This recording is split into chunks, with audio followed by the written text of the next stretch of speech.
Hai, Assalamualaikum. Bertemu kembali bersama saya Puan Lee. So, petang ni saya nak membuat sedikit video kepada anda yang menonton.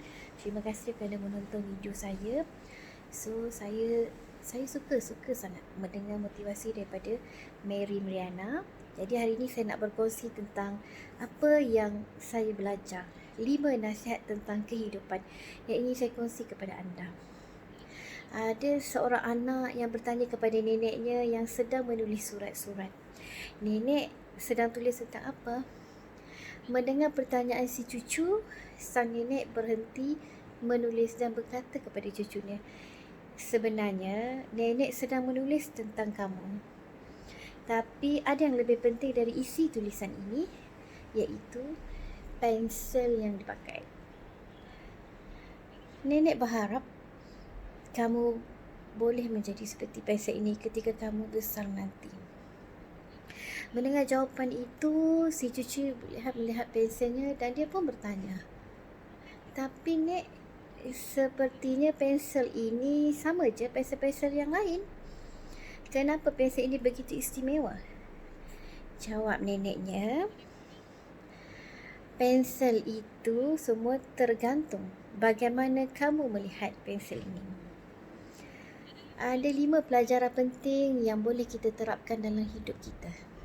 Pertama, dengan pensel, kita boleh menulis, melukis, bergambar dan membuat sebuah karya yang sangat berguna untuk orang lain.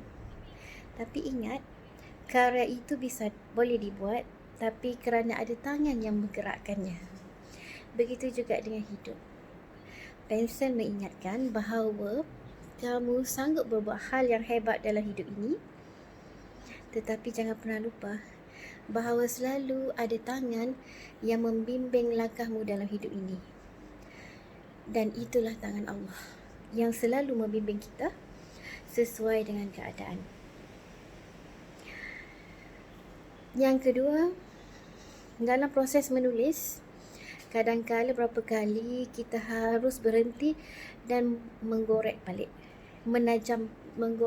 pensel untuk menajamkan pensel tersebut. Dan apabila kita menggorek, boleh menyebabkan pensel ini tidak nyaman dan tidak selesa. Namun, begitu jugalah dengan hidup ini, kita harus berani menerima penderitaan dan kesengsaraan, kerana mereka lah yang akan mengasah kita dan membuat kita menjadi orang yang lebih baik. Pelajaran ketiga dari sebuah pensel.